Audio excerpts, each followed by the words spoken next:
Namaskar, welcome to another edition of Navimash podcast.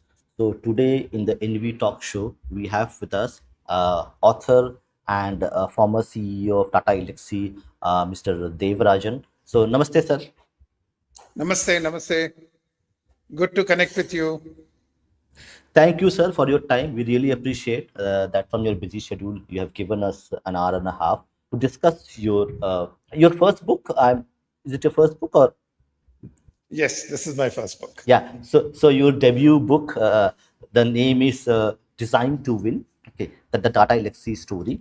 So we're going to discuss his book and also his journey in the corporate world from 1980s onwards. So first of all, thank you for your time. I really appreciate, and the audience also appreciates that you've given us the time. And let's start with your life itself, that being in the corporate currently in 19, let's say 2000s and 20s, you had joined the corporate world in 1980s. So for the our we have a young audience here, so can you just give us Okay. a little bit of idea about your early start to corporate life from IIT to joining Tata Elxsi, with a different name. So we'll start from there. The difference between the corporate culture in the early stages of your career and currently how it looks like in terms of differences. Okay. So, just to give you an idea, after my IIT, I was hired through a campus interview into HCL, as it is known today, or Hindustan Computers Limited, as it was known then. And honestly, I think, the 65th or 75th employee of the company. The company was very young, very new, and it was a startup. Today we talk so much about startups. HCL was a startup then by a bunch of IIT graduates and a couple of IIM graduates. And the idea was to replace what IBM did when they left the country in 77, post the government decision to request multinationals to either have joint equity holding in India or leave the country. So companies like IBM, Coca-Cola, they all left in 77, and that left a huge void in the IT industry, especially. And that is where HCL came in and said, okay, we will try and fill that void as much as possible. So that is the way I joined this company. And it was a very small company, and people did not know what computers were. It was not a mass market product. A computer was something which was hidden in a air conditioned room, and in many of these big companies, big corporates, big manufacturing industries, there were a handful across the country. But we were here to proliferate that computer, a smaller version of what IBM used to sell, much smaller version. And that was a big challenge, those days. But you had to tell people what a computer is. Like I was telling somebody at another meeting yesterday, after 6 months of joining the company, there was a half-page ad in the national dailies saying, congratulations, HCL has just installed its 13th computer in the country. So that was the population of computers. When we say computers, it adds up all these PCs and all were not there. So it was a challenging proposition. And I was posted at that time in Kolkata to sell computers over there.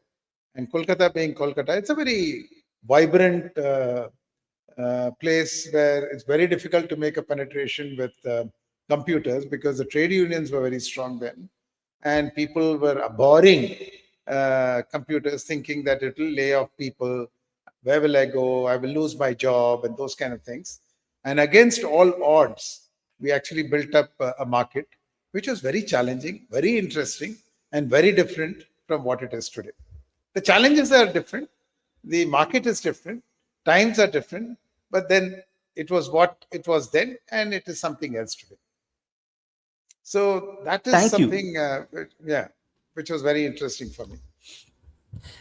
Yeah, I think you are like, I think the book doesn't mention a lot, but it's a very interesting topic that 1980s Kolkata, when the militant trade unions were actually quite active. and they did a bit of damage to the industry and the economy as well. And correct, you mentioned the challenges. So currently, we have AI and other technologies making Huh. disruptive challenges to the way the companies operate, the traditional ones and also the startups. And so, correct, your perspective, and when I read the book, that whenever you are running a business or doing a business, running an organization, challenge is something which is going to be there, doesn't matter which decade you are on. So in 1980s, True. you had your militant trade unions causing trouble. Currently, we have disruptive technologies, innovations causing a bit of a headache to a lot of traditional, established, and new startups trying to make their foothold, in the industry. So we'll go back to your early career. Okay. And one of the most interesting parts is that in the book you mentioned about your personal journey as well. Okay, in terms Right. of Right. so for the audience, I think it would be a very fresh thing for the audience to actually know. You are known as, correct, the former CEO of Tata Elxsi, but who is Mr. S. Devarajan at the personal life? So if you can share a little bit about your life as well, early life in Chennai and from beyond onwards. Okay. So I was actually born and brought up in Kolkata, and I spent my first 25 years of my life there. And though I'm a Tamilian by birth, by background, by hereditary, by DNA, and all that, my parents were there. My father was working in Kolkata, so I lived all my youth, the best times of my life in that city. It was wonderful. And Kolkata is not what you know about it today. Today, people call it a dirty city, people call it filthy. There is no industry, there is no infrastructure, but it was not so that. It was like how it, I presume, used to be in the colonial times. It was a very beautiful place and full of gardens and wide roads and beautiful people. And so when people ask me about Kolkata today, I tell them Kolkata is not a city, it's a way of life, it's a culture. So that is what gets into you and then makes a difference. So coming back from this, so since I was born and brought up there, I had all my schooling in Kolkata. Then my natural instinct when I applied for engineering colleges, I was fortunate enough to get into IIT, and I chose Kharagpur because it was closer to Kolkata, also maybe closer to home. So I did my engineering over there and had a good time because Kharagpur again, unlike the other IITs, when I say other IITs, I'm not talking about the other 25. The initial 5 or 6 IITs we are talking about were all in the cities. They were all in the metros: Delhi, Bombay, Madras, uh, Kanpur. Kanpur maybe a little remote, but all the others were in metropolitan cities.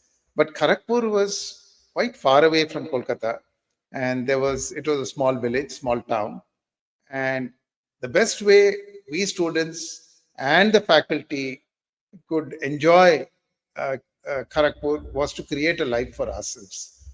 So all of us, contributed to making our lives more interesting. Be it in sports, be it in music, be it in theater. We were all kind of very actively participating in outside of academics these cultural and sports activities. And more so, whenever there was a cultural activity, we would invite all the faculty, the professors. They would all join in because everybody wanted an outlet. There was nothing else to do after your college hours. So we made a beautiful life for ourselves there. And I started getting very involved in cultural activities during my stint. Initially, it was sports. After that, after my first year, I think I found a calling in cultural activities. So I got interested in music, and I used to be part of the our hostel band, our IIT band, play music. I was a cultural secretary for a while and organize programs from artists in Kolkata and outside in our campus and create all that hangama, as they called it then, for the students and the faculty alike. So they were all fun moments. Yeah, so now we're going to move on to a little bit with your corporate career. So, like earlier, you had, I think you spent a few months of time in also Chennai, and then Yeah, you moved on to. So, kind of your first job was as a salesperson. So, get it. and this Correct. is something which is quite interesting, that you go and get a degree in engineering, and you end up doing a salesperson's job. So Yeah. is this something which is good, bad? Like, what's your opinion? Because you had worked for almost now 30 plus years in the corporate sector, more than that, I believe. Yeah. So, Yeah. like, is it something which is good? And what's your opinion on this? Okay. There's nothing called good or not good or good or bad. It is a choice. So as I was graduating, I'm talking about late 70s, there were options were limited for engineers in the sense I could go to the shop floor, do a production job. I could go to the R&D of a company and do a research and development kind of job. The third broad job for an engineer was to become a salesperson. And honestly, my life being what it was, the way I kind of lived my life in the first 25, 24 years, I realized that R&D was not my portfolio. I wanted to do something, meet people, move around, build relationships. That was my forte. So I said, I'm not going to be huddled up in one glass house and trying to work on a calculator and a computer and do some research work. It was not me, not my personality. The other choice was a production job. Again, some of my friends from IIT who moved into sales started selling all the glamour quotient of a sales job. You travel a lot, you see places, you meet so many people, and you actually can see what you're achieving with every sale that you're making. You know that you're contributing to an organization, and it direct impact to the organization comes from you. So I said, okay, production job again.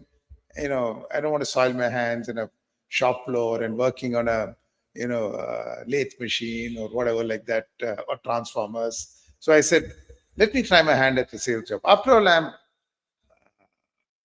armored with an engineering degree. If this doesn't work out, I can always fall back to a classical job of an engineer. So saying, I appeared for a few campus interviews, and it's a very interesting thing. HCL came for a campus interview, and uh, almost the entire graduating population out of 250 who were graduating, almost 180, 190 appeared for the sales job. So it was not me alone. And out of that, about 80 were shortlisted. And finally, I got the job for a sales job there. So before I got the job, what happened was HCL said, okay, we are now going to round the campuses and then we will come back and tell you whether you're on or off. They didn't give me an assurance. So I said, fine. I mean, this was what was happening with most companies.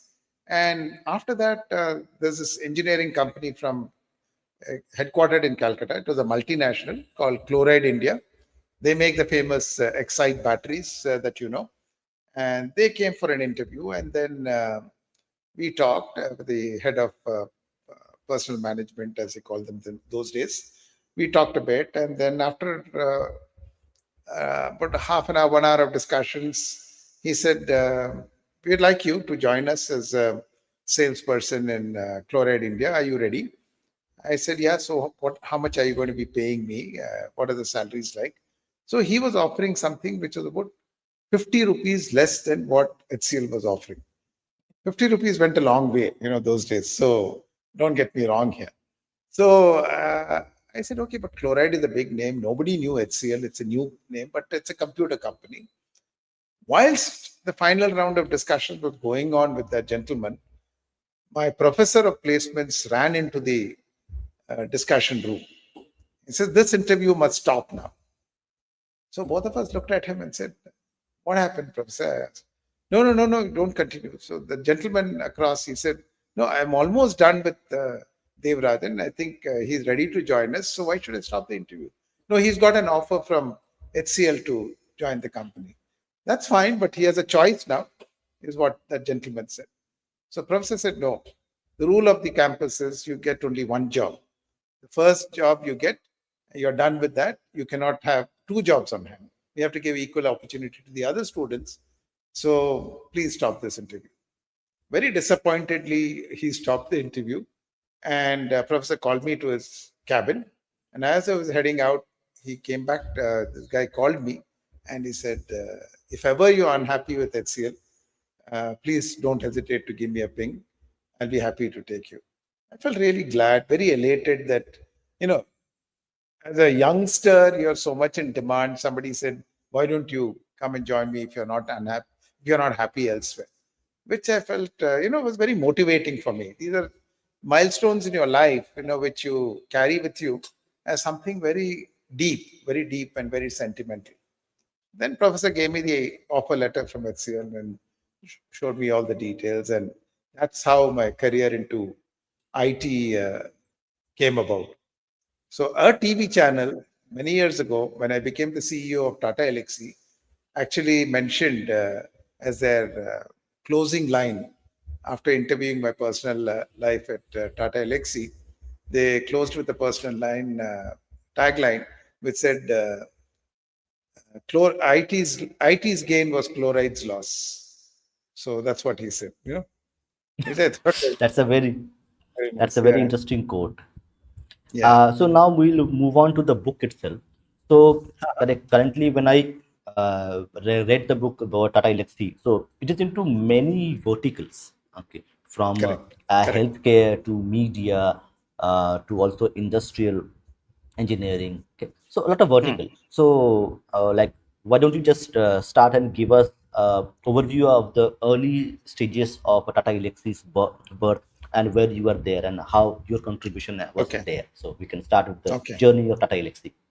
Yeah. So I will, begin with a, brief flashback of Tata Elxsi even before my time, because interestingly, it was the first computer company founded by Indians in North America. So it was a startup in North America, the first computer company to be incorporated in North America, which was founded by Indians, which was a very interesting thing. We are talking about mid 80s, early mid 80s then.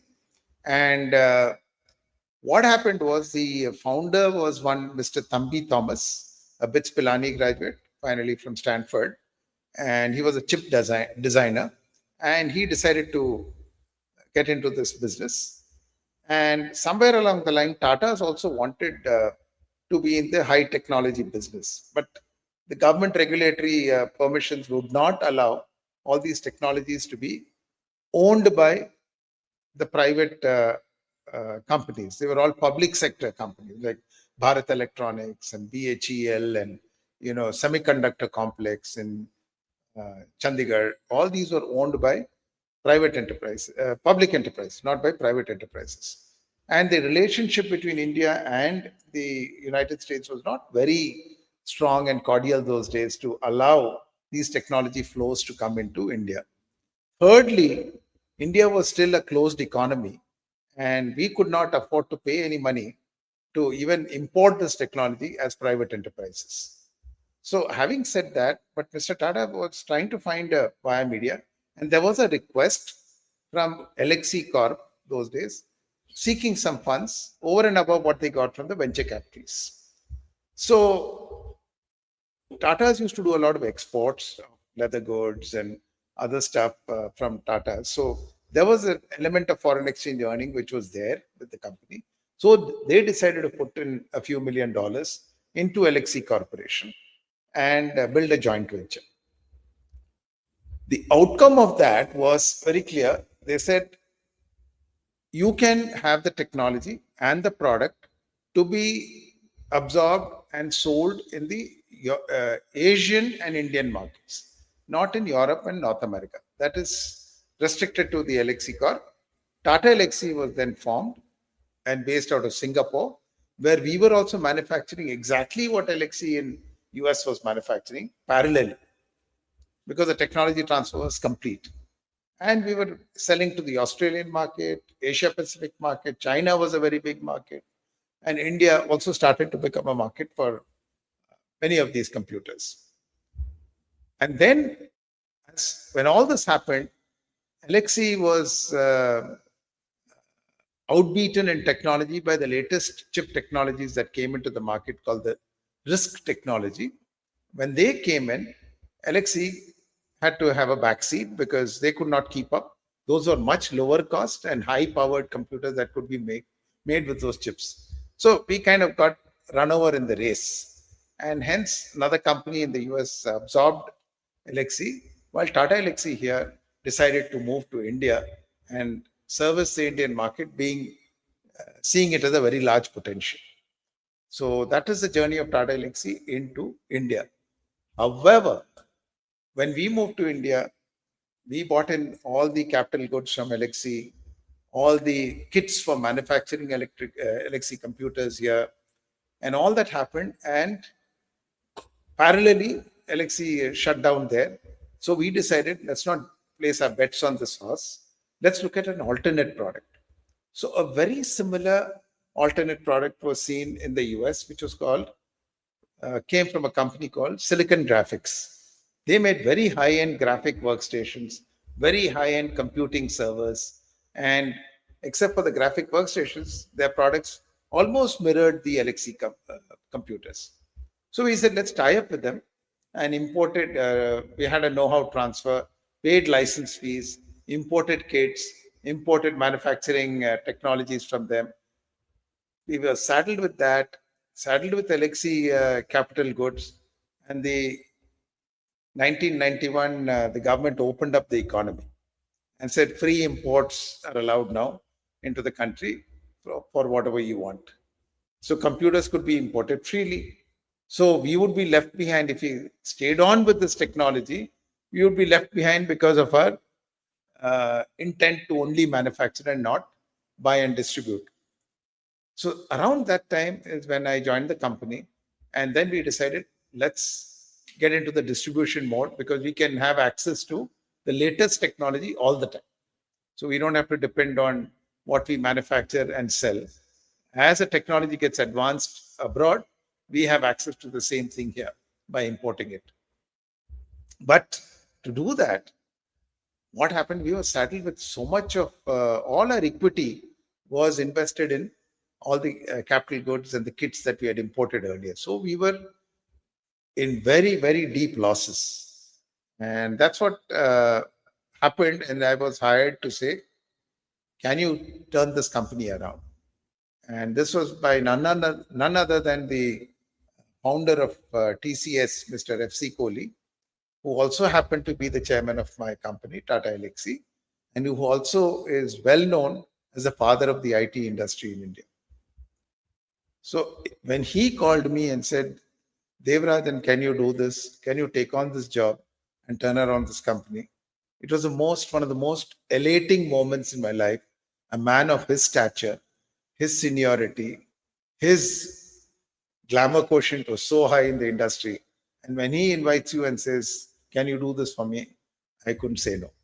I said, yes. I didn't know what I was heading into, but I said, okay, I'll give it a shot and we'll do it. So that's how I came on board. And then we rebuilt our strategy, on what to do and how to make this company. We are a small company making losses. There were other big players coming, opening up in the market like Wipro, and HCL was already a player, and Infosys was coming in, TCS. And we wanted to be different from them. You can't be an also ran in this business. And let me tell you, that was not my style. If you have to do it, we have to do it better than the others, do it different, and think out of the box all the time. And this was cemented more so by a CEO's conference that Mr. Ratan Tata had called, which he does every year. He used to do that every year, where all the CEOs of all the Tata companies would get together for a 2-day workshop, a strategy workshop. And his opening address, he said to all the 89 CEOs, you guys have to be number one or number two in the business you're in, or don't be there. That hit me very hard, and it sunk into me, it got embedded into my DNA. I said, hey, this is a fantastic line. Let's execute on this line. I said, Tata Elxsi will become number one or number two in the business we are in, or we will shut down shop. And we were shutting down shop was the easiest thing to do because we were already there, almost there. So we had to bail out the company. And the best way to bail out is do something which is different, that others are not doing. So you're freeing yourself of inherent competition, and you're creating a market which is not there at all. It's not that the market is there and I'm going to tap it. You're creating an absolutely new market in India. So, what are these markets? To answer your question, it is a long preamble to reach there, but to answer your question, one of the markets was in engineering services and engineering design, which is very prevalent today. And any automotive company, any consumer, whether you take an air conditioner or a refrigerator or a computer or a car or two-wheeler, they all have to be designed. And if you automate that design through computer aided design, computer aided engineering, do analysis on the products, it makes the decision cycle much shorter. It helps the companies bring out products much easier. So we integrated a solution with the silicon graphics hardware, got adequate software to provide these support solutions, the applications, and started seeding this idea into the market. But then there were multiple challenges there also. It is not like banking software or inventory control software or financial accounting software where people know what to expect. Here, people didn't know what to expect. We said, assuming we say, yeah, we can make your car a new, model a new car for you. First thing, show me. So not only do you feed or put a seed in the minds of the buyer, you have to prove it to him that the tree will grow. So how do you do that? They don't have the people to drive that market. They don't know how to design. So our guys used to sit and say, okay, we will do one prototype for you, show you how it's done. Then they get very impressed, very thrilled. Fine, we will invest with your product and technology, but who will run it for us? We don't have people to run it. You guys have proved a point with us, but how will we do it? So we had to spend adequate time to train those people. So not only did we create a market, opened up the market, ensured that they're convinced, ensured that their people get trained, then only the productivity comes in. So it was a long journey. And honestly, I didn't believe in the shortcut method of saying, okay, there are some low hanging fruit, let's capture that. I said, let's do this long journey. It may take me another 2 years to recover my losses, but we are here to stay. It's a foundation which has been built for the company. And so this is going to be one of the DNAs of this company. So we seeded the thought. And then some companies said, let's jointly create a training center where, we will hire fresh people, engineers, train them into doing this so that they can get absorbed into companies like engineering companies like we talked about. So it was like a nice captive market for some of these companies to do that, like a school, special school. And then product design was another thing, the whole aesthetics. Why does an iPhone look so beautiful? Because they have very intense product designers.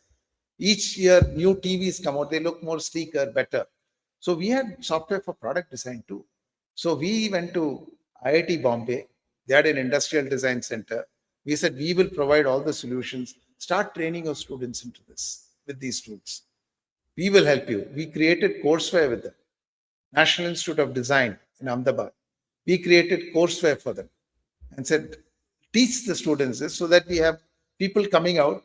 So the market, gets the right trained people to use these machines. Then animation, none of the vertical we talked about was animation. You all know, what you see today is Bollywood and Hollywood movies. And it was it's a no-brainer today. But 20 years ago, 25 years ago, nobody knew about animation in India. Jurassic Park had just come there, the first cut animation, big time animation. Otherwise, it was only Mickey Mouse and Donald Duck. So we said we will create a market here because India has the largest movie industry in the world, bigger than Hollywood. And let's create that market. And we looked at solutions from Canada, from US, and integrated those solutions and facilitated to build some of the largest visual effects and animation studios in the country. In Chennai, you have Prasad Production, the Prasad Studios. They're the largest in the south. Ramoji Film City in Hyderabad, Annapurna Studios, Prime Focus in Mumbai, UTV, United Television, which is now sold to Disney, TV 18, all those were created by us and a dozen more or more than that. And we created that entire suite of products, developed these animation studios. And today, India is, that one of the studios that we incubated was Prime Focus. And today, they're the largest VFX company in the world, having won 8 Academy Awards. So that is a journey. It was a big journey. It's not something I can just say, write a check and it's there. Yeah, so like it's pretty like when we talk about, correct, so people, correct, until the book came to me and I read the book and people are now watching this stream, so people would not have known, okay, whether Tata Elxsi or the Elxsi Corp, which is born in USA, was a kind of first IT startup in the 1980s. Yeah. So people know about Infosys, Wipro, and TCS, other companies who are the like behemoths of IT industry. But in the initial stages, like Tata Elxsi was a kind of a company which was doing a kind of a like being an IT startup in general. Although they lost their way because of the innovation and the regulatory things which are there, which they could not compete. But that's an interesting part, correct? That the precursor to the IT revolution was a company which is not well known now because you generally work with the B2B.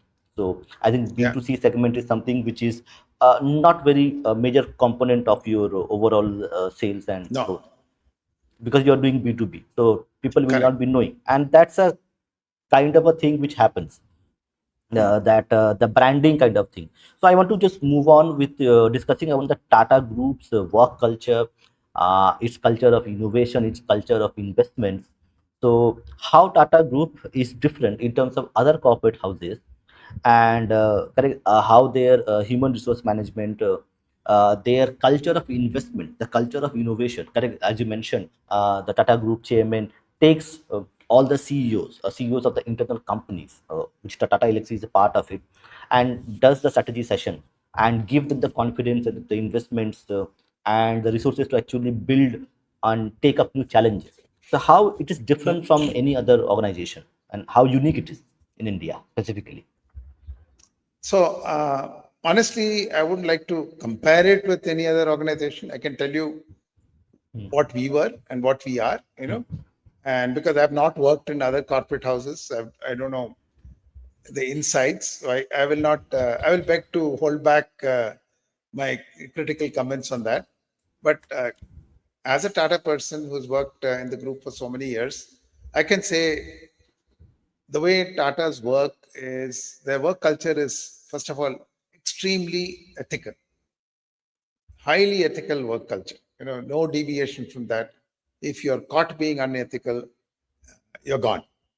So that's a fundamental philosophy. It's a golden, that's a rule book, part of the rule book, which is written in gold. Then the second most important thing is their care for people.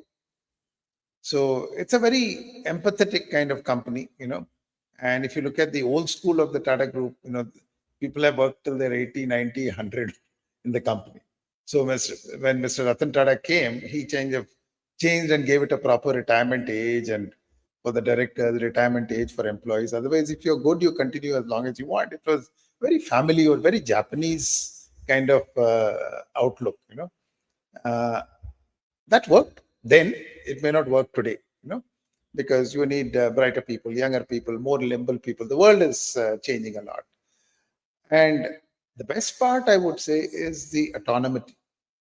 So as a leader, when I was with the Tata Group, Mr. Tata or my chairman, Mr. Kohli, would only discuss the outcomes of my work. Never, what did you do? How did you do it? Why did you do things this way? You could have done it that way. No. They believe they have hired you to do it. They believed you are capable of doing a job. They will not question the how of it or the why of it. They would only question what's the outcome.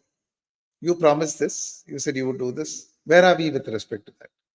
And if you're able to justify why you could not do that 100 and you are only at 80, that's also okay. But as long as you are able to justify the reasons why you could not do it. But when somebody gives you so much of accountability, and responsibility, you start delivering. You feel responsible. It's not that I couldn't do it, so he'll do it for me. There's nothing like that. The buck stops with you. So you delegate. You also start following the same culture. That's what one did. Within the organization, within your organization, just like the Tata said, okay, you want to do 100 crores this year, okay, we'll review it at the end of every quarter. Likewise, you start delegating with your senior management in your company, and don't start micromanaging as a culture. Give them the responsibility. Tell them, okay, give me a plan as to how you want to execute on your numbers, and then review the outcomes on a quarter to quarter basis, rather than go transactional and nitpick and nag and micromanage. People to stop being productive. If you do that. Second thing, I think the EQ, in a sense, the empathy quotient, that was something which I carried with myself as my own trait within the Tata Group. Maybe it's not may not be 100% Tata philosophy, but I used to have very high empathy quotient with my team.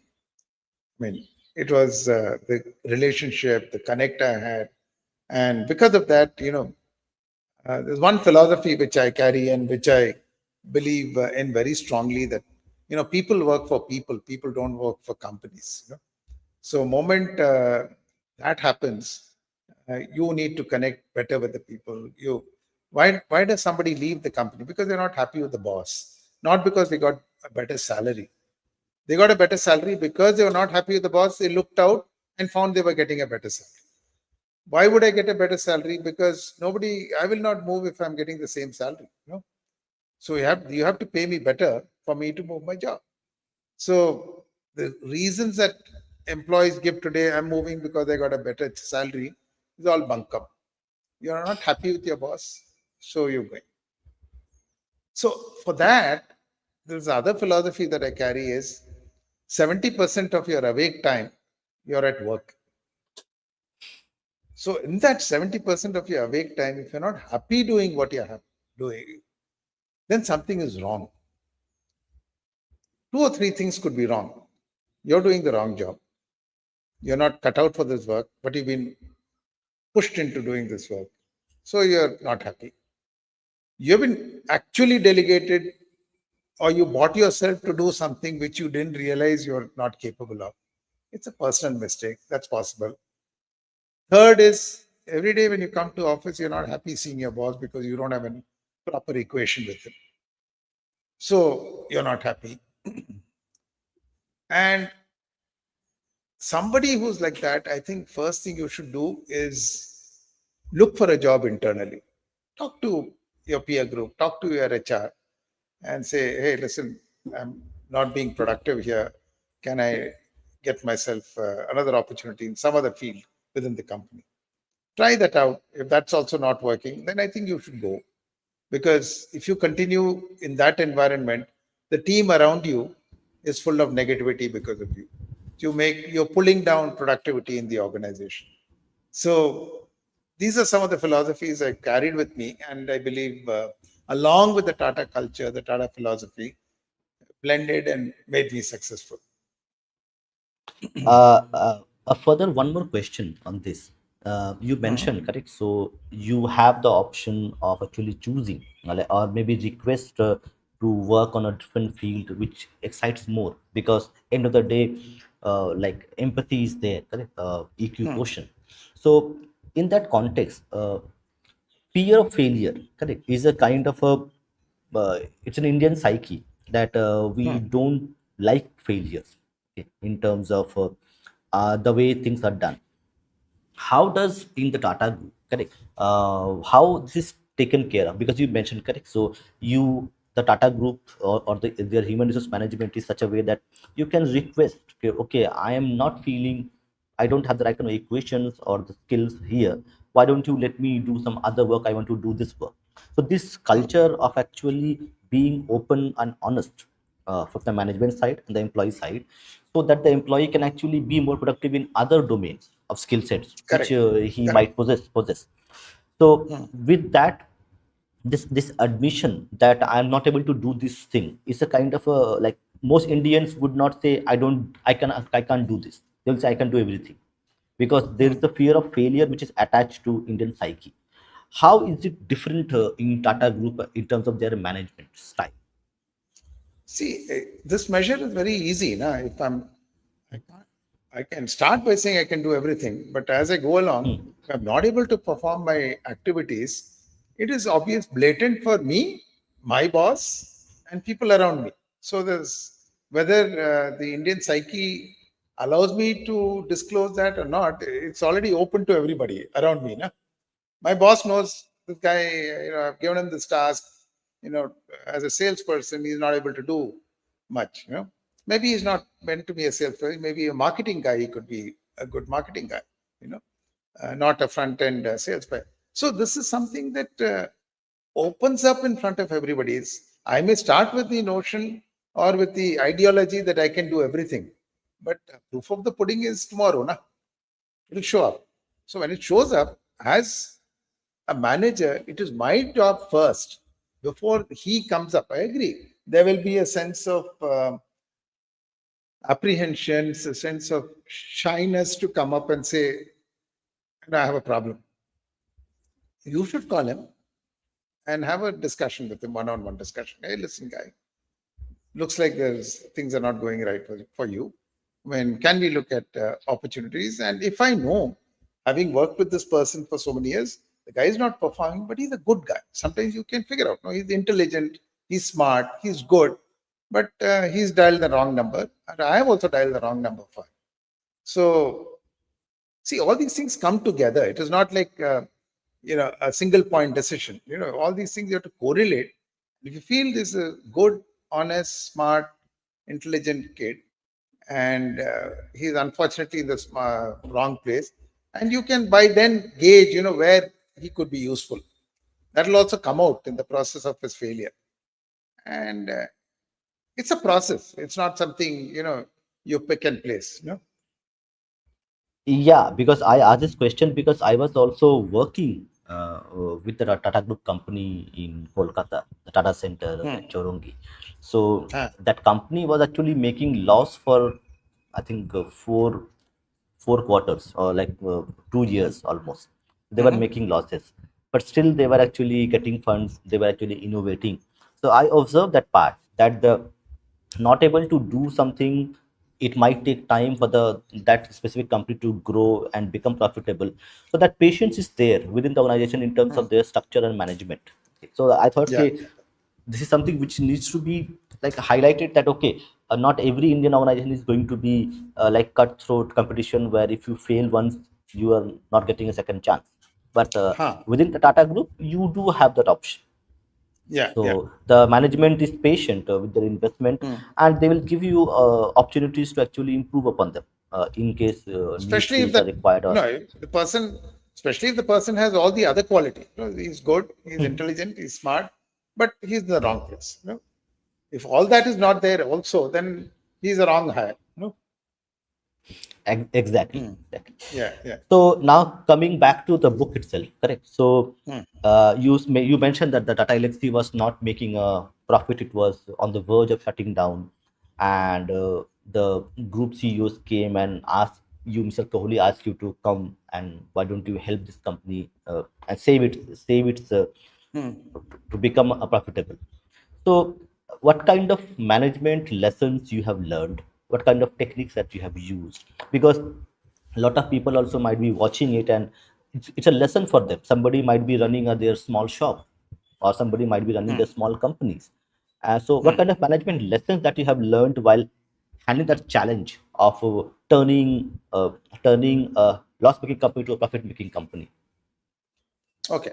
So there are two things. One is our revenues were down and our profits were in the red. Okay, both were bad numbers.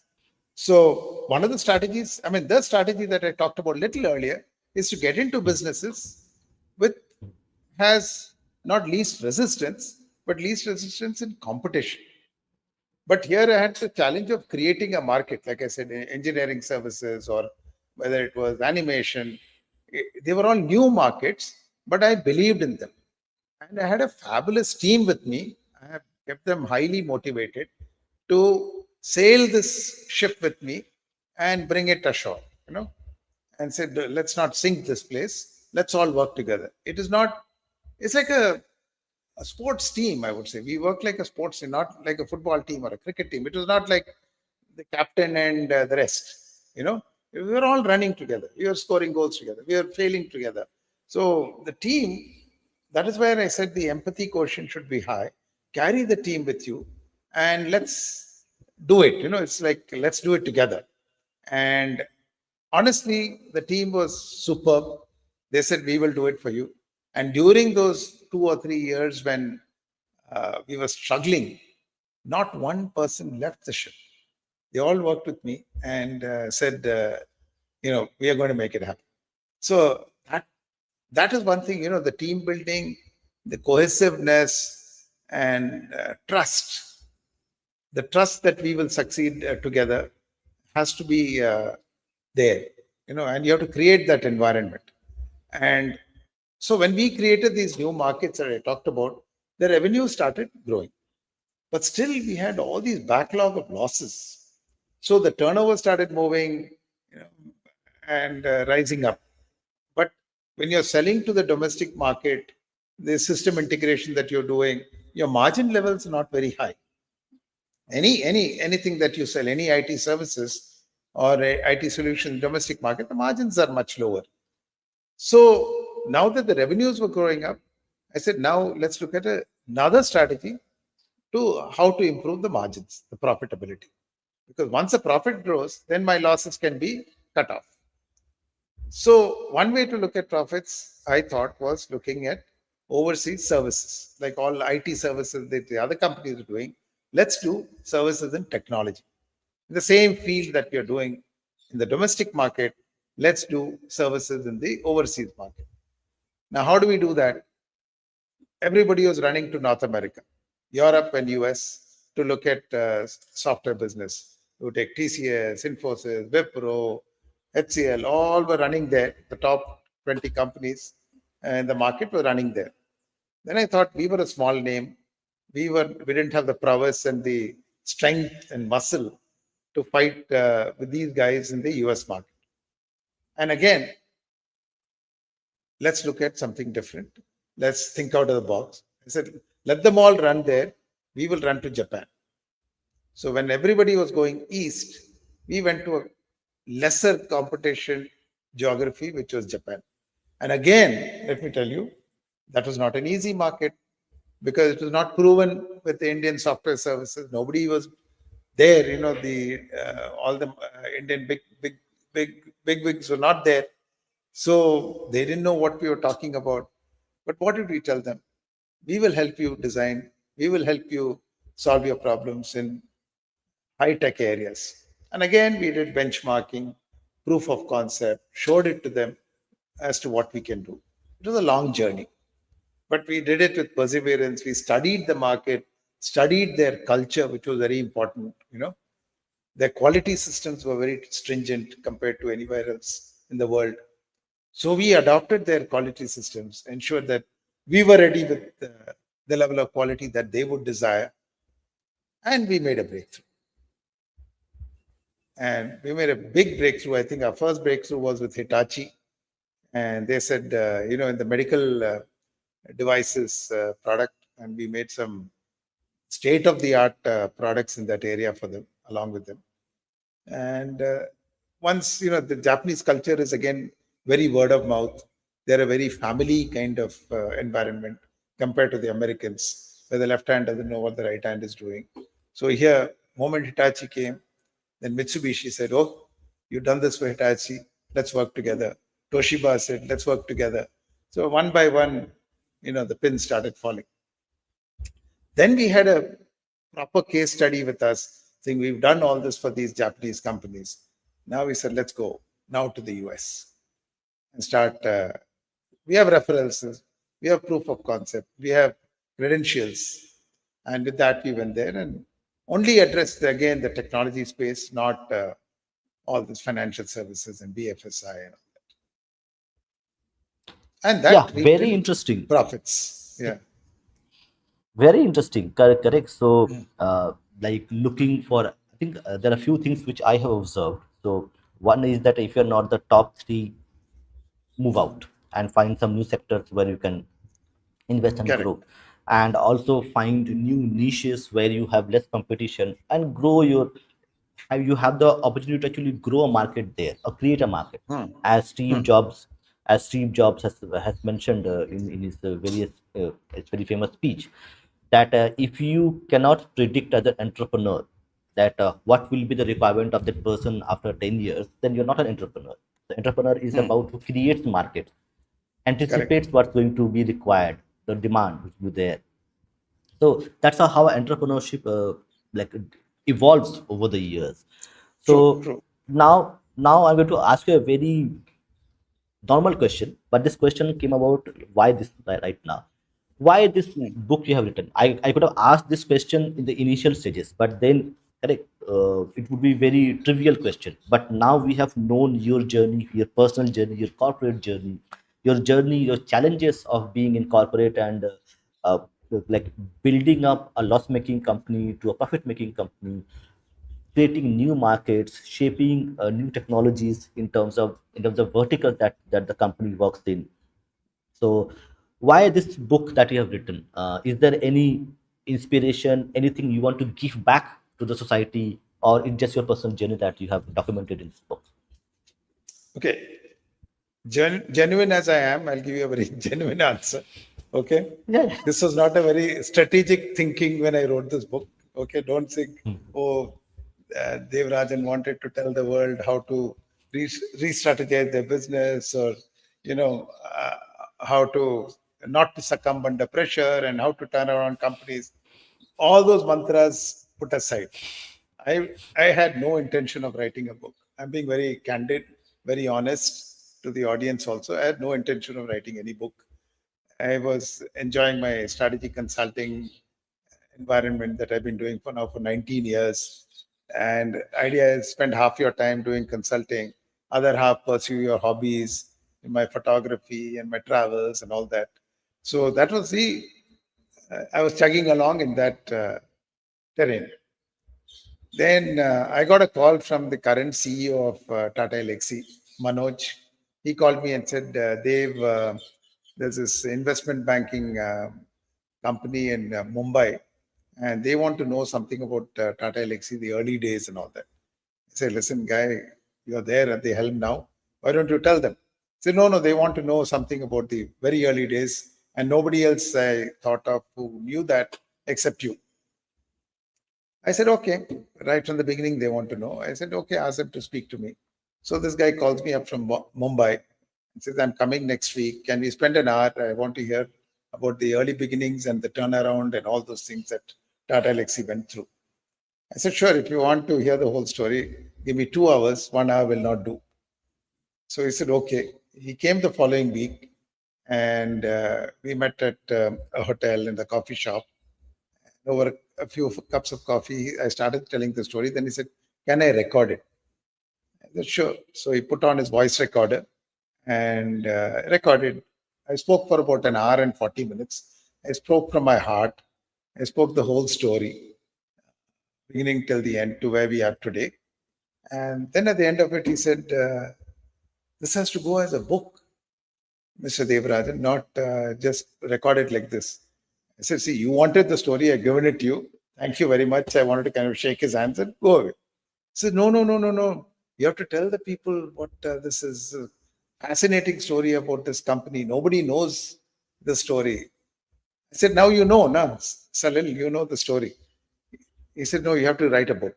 I said, sorry, I'm not interested. Thank you. I took hands and we went away.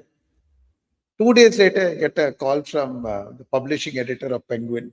This guy is gone and told Penguin, given him the copy of the script which I had recorded. And the publishing editor calls me and says, sir, this please write a book. There are so many books written on the Tata companies. This kind of a story, it's a big scoop. Please write a book. And he forced me, he twisted my arm. Then I said, I also thought to myself, why not? No, it's a very fascinating story. And my journey has been very lovely, very interesting. And then I quietly asked my wife, what do you think? She said, yeah, go ahead. I asked our son, what do you think? He said, why not? Get on with it. Then I told this guy, I said, why not? Within a week, he sent a contract and it was all done. And he said, do you want a ghostwriter to help you write the book? I said, see, this is not something a ghostwriter can do. When I'm speaking from my heart, I can't transmit that to the ghostwriter to pen it down. And honestly, when I put my hand on the keyboard, it started flowing, the story, you know. So that's how the book came about. No strategic intention, but No, that's a very interesting. I'm happy. I'm happy that it came out well at the end of it. You know. Yeah, actually, I read through the book. It's a very enjoyable book. Look, like it has a lot of like learnings that you have mentioned, you have described in terms of being in the leadership position, being in the management position. But it's an enjoyable book. It's not very dry book, which normally people will get. They'll talk about data analytics and all those things. So Yeah, it's a correct. I didn't want to go there. I it didn't want to go there. yeah, Yeah, yeah. it's a like it has very interesting anecdotes as well from your personal life, and the way your management style has been there. So it's an enjoyable book. I didn't feel bored while reading the book. I also took some notes as well Thank you. for the book. I would actually request your permission, like if I can read one or two chapters of the book, because in my channel actually we read books. Okay, because Oh, okay. currently people don't read books. Okay. So actually one of the Ah, my goal of the channel is to actually promote book reading, promote book reading discussions, so that people feel okay. This is not something which is boring thing. It's also enjoyable. ah, So we read a few chapters, one or two chapters, interesting chapters. We discuss it with the audience so that people feel engaged and they can hopefully go and buy the book, or at least have the thinking of okay, books are not as boring as things are. So thank you very much right. for this permission. So I will try to read You're one or well. two chapters of the book. So now Okay. we're at the end of our conversation. We have a few Uh-huh. audience questions as well.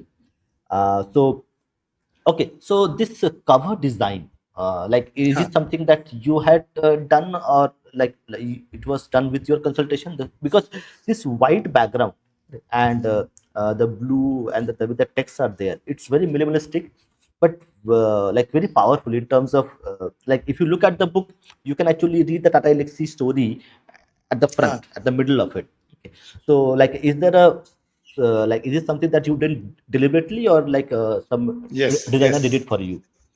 Yeah, so actually, it's my publisher, Penguin, who does it for Hmm, me. hmm, hmm, So after the manuscript was over, I mean, see, honestly, I was clueless about these processes and what goes into getting the book done. At every step, I was asking my publisher, now I've done this. Now, what do you want me to do? He said, send it for proofreading. We sent it up and down for proofreading. Uh, then he said, okay, now I said, now what do I have to do? He said, oh, now we have to work on the cover design. I said, okay. So how does it go? He said, if you want, uh, work on the title. I had already worked on the title and given it to them. And then he said, okay, I will have my art group do some cover designs and send it to you. You look at it, and if you want to make any small changes, you can tweak it and all that. So they came back with about 6 or 8 designs. It was almost like one sci-fi book. It looked cover, like these old Isaac Asimov's books with a lot of stars and rockets and computer letter alphanumeric things dropping. I said, listen, I don't want all these things. I just want a very simple design. Then we had a conversation. I said, what simple design do you want? I said, it has to be just a plain white book, white cover. Blue is the Tata Elxsi color, house color of the company. Let's keep it blue and just say design to win, the story of Tata Elxsi. That's all I want. And says, no, something we have to do. And they actually made this paper rockets for me, because it's a winning thing. And said it was put all over the book. I said, just put one paper rocket in the center. It's only one direction, one strategy, one mission, one vision. And finally, after about 2 or 3 iterations, not even 2 or 3, 2 iterations, we got this cover. And I was very happy. Then I showed it to, first thing I showed my wife and my son. How do you like this cover? He said, oh, this looks darker. Fantastic. So I said, let's keep it simple. Let's keep it simple. So that's how the cover happened, to be honest. This is the cover. So actually, I really liked it. The cover actually is something which is like very simple but very provocative. Okay, Yeah. the way it is Yeah. designed. Mm. So because nowadays, correct, marketing being a very integral part of everything. Okay, simplicity has gone away in many things. Yeah. But Yeah. somewhere down the line, we crave that simplicity. We don't want too much complexities, but too much colors, too much animation. Clutter. Uh, Clutter. Clutter is there. Correct? A lot of components Mm. are there in this thing, so it becomes a little bit. Your brain gets confused what you are looking at. Mm. So simple things sometimes work more better than a very complex things, complex designs in general. Mm. Okay, so we will take a few questions from the audience we have. Sure. So I Sure. already earmarked it for them. Mm. So yeah, so we have a question with Rishabh. Rishabh is one of our very uh, loyal subscribers and also member. So Rishabh Mm. asked, what type of engineering was your specialization? Like your BTech degree from IIT. Yeah. Rishabh, my BTech degree was in electrical engineering. Okay, so from Okay. electrical engineering to sales job. So that's a very Yeah. interesting career path. Right. So we have Right. one more question from Abhay Agarwal. From your corporate experience, what do you think is the reason for brain drain from India? Very important question, I think. So fundamentally, opportunity that you get. I don't know whether it's so prevalent now. I think that is slowly getting retarded, getting slowed down. It's not so apparent as it was, say, 10 years ago, 20 years ago, or 30 years ago. It has come down a lot because if you see, there's almost excellent opportunity that exists in our country compared to, say, the Western world. Not compared to, or as much as the Western world. Maybe they're a notch higher, but still it is not so how it was about 30 years ago. 30 years ago, we had nothing to offer for, say, for example, take the startup world, today. How many startups are happening out of India? Would you even imagine this 20 years back, 15 years back? No, they would all go abroad, start a company.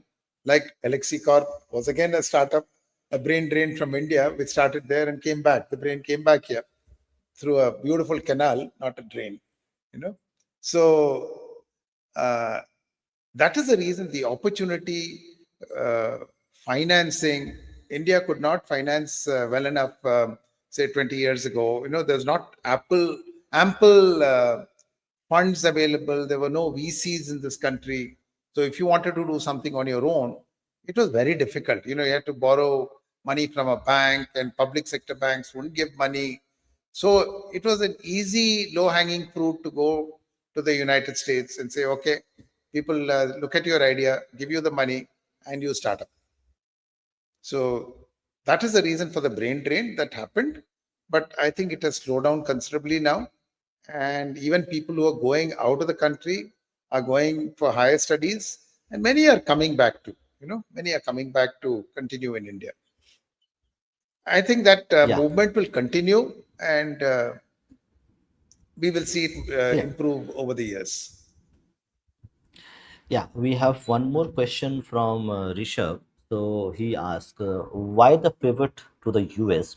If you crack the Japan, why not build on the base in East Asia and Southeast Asian markets? Like, it's a question which is kind of in past, but like, why did you? Well, what was your thinking in terms of Yeah, moving from Japan to US rather than to move to the, because Japan has a lot of linkages, business linkages with the East Asian market and Southeast correct, Asia correct. as well.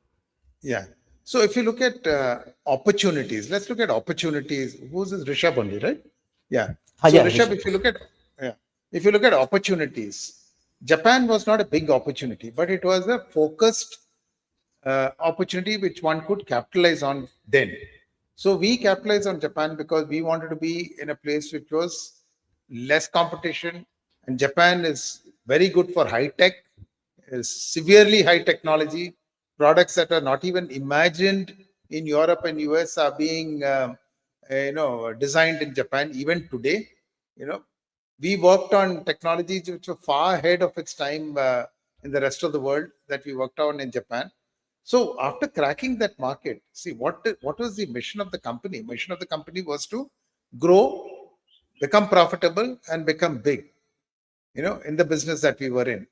So once we cracked that market, we leveraged on the expertise that we had created, the technology that we had exploited in the US market, because US is a huge market. You cannot ignore the US market in technology space. US today, even today, is the largest market in the world as a country. So it's the best place to go. To answer your other question, why not build a base in East Asia and Southeast Asia? Where will you build? The only other technology country in East Southeast Asia outside of Japan was Korea. And Korea was very small. There were a handful of companies in Korea, you know. So uh, that was a no go, at that point in time. Even today, you don't have too many companies exploiting the Korean market, you know. So US was the reason, and not we did not stick to the US. Along with US, we also opened up the European market, UK and rest of Europe, mainland Europe. And you have to proliferate. You have to be everywhere, and decide where you want to be successful, and be there. And we cracked it. We cracked the US market and also the European market. Yeah, we have one more very interesting comment. So Kani, you're talking about in the 80s or in the 70s as well, the kind of city Kolkata was in terms of its opportunities, its infrastructure, and generally the work culture itself in Kolkata. So a lot of people today, Abhay is one of them who lives there. So unfortunately, we were never able to experience that Kolkata. Could you just, for the audience, as a nostalgia, give us your perspective of the 80s Kolkata or maybe 70s Kolkata? You were born as a person who is of a Tamil heritage. How did you see that Kolkata at that time? So, okay, first of all, forget the Tamil heritage. When I was in Kolkata, I was a Bengali. I continue to be so. Okay. So I'm talking about even in the 60s when I was going to school and all that. Kolkata was a very beautiful city. I mean, it was, people talk about Bangalore, where I live today, as Garden City. Goli Maro, Bangalore, it is no garden at all. It's full of traffic and traffic jams, and all the gardens have gone. Even if they are there, they are grey with dust today. However, Kolkata was very beautiful. It had. There are times when I've actually gone into the city at about 6:30 in the morning, and you'll find water trucks spraying water on all the arterial roads in the city to clean up the roads. So broad pavements, I was in Kolkata 2 weeks ago. I had gone to give a talk in IIM Kolkata and Joka, and I was driving past Chaurangi Road. Chaurangi Road, all these shacks on the footpath, the pavements are all kind of cluttered with, shops. Nothing like that was there. It was all clean pavements, and broad pavements, and I can't explain. It was something like a dream those days. It was like a dream those days. Very safe, extremely safe. Public transport was excellent. Today, if you see those buses, you're wondering how they even run. They look like tin boxes on wheels, and the tram Absolutely. services were a luxury. Absolutely. I think me also being a native of Kolkata, who lived quite a formative years of my life in Kolkata, the transport, like it's maybe it's karma in a way. I am reading a few books on karma, so I don't know what really happened. Kolkata being Mm. one of, like I think India's one of the best transport systems were there in Kolkata Correct. in the British Correct. era and post-British era Yeah. in terms of variety of transport available. From now, what we see today is if I want to travel from let's say Taliganj to let's say Damdam, apart from metro, all the other transport options are quite, I would say, horrible in Pathetic. terms of their Mm. pathetic punctuality, Mm. quality, and you don't know whenever you will reach. There is no guarantee when the traffic jam happens. Mm. Yeah. So that is something which is, but let's hope that things improve. We should always have hope that something good will Correct. happen. So, and True. True that. I just got a message from your one of your former associates, Mr. Vinayak Rao, who was working with you. He, Oh, really? yeah, yeah, Vinayak Rao, you might know him. I Huh. know him I'm personally. not able to Uh, place him. Huh. I'm not able to yeah, yeah, place him. yeah, Huh. yeah, Okay. yeah. That he was part of your working group, yeah, at when he was Oh, working at wonderful. Tata Elxsi. Wonderful. One so he got a Wonderful. message that okay, he really enjoyed the interview that we have done today Oh, with you. so sweet. Yeah. Yeah. So Thank you. yeah, the last thing has come from Rishabh again. Thank you for writing this book, sir. Corporate India has millions of stories of perseverance and overcoming incredible odds, and they deserve to be told for the next generations of entrepreneurs.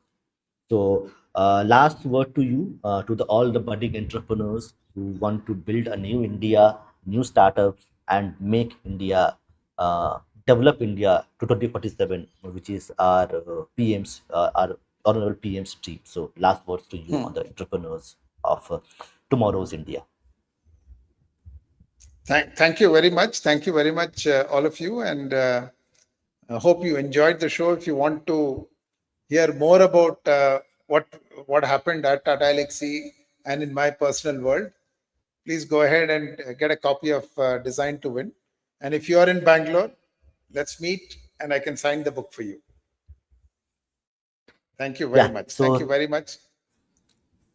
thank you, sir. It was a really wonderful talking to you. A lot of lessons I have learned. I think the audience also might learned a lot about your life, your management style, and the human connection. At the end of the day, the human connection is the epitome, the pillar of management style. Okay, without the human Absolutely. connection, Absolutely. everything else doesn't stand. Your data Very analytics true. doesn't stand if you don't have the human connection with people you work with. Your customers are Correct. human, your employees are humans. So the human connection is the ultimate in terms of leadership, which needs to be inculcated and learned. So thank you, sir. Hope to see you Thank you. again. Thank Maybe you we very can much. discuss. Yeah. Hope to request you again to come and discuss a little bit more about your Kolkata experience. Maybe someday. Perfect. I'll be happy to, come back to you. Yeah. Yeah. Thank you, sir. So Thank you. so Thank you so namaste. much. Thank you so much. Namaste Thank you. Namaste. and all the best, everybody. Bye. Thank you. And I will also put the link of the books on Amazon and others in the pinned comments and also in the Huh. post so that people can go ahead and buy the book. Hopefully, people will be buying the book. So please go ahead, buy the book. It's an enjoyable book. For me. A corporate book, an entrepreneur book, sometimes is filled with a lot of data and other like innate things. But this is an enjoyable book. You will understand and learn how a personal journey, how a corporate journey, how the transformation takes place in a very enjoyable fashion. So not a dry book as other books are in terms of the corporate jargons, which you say. So thank you, sir. Thank you. Thank you very much. Thank you.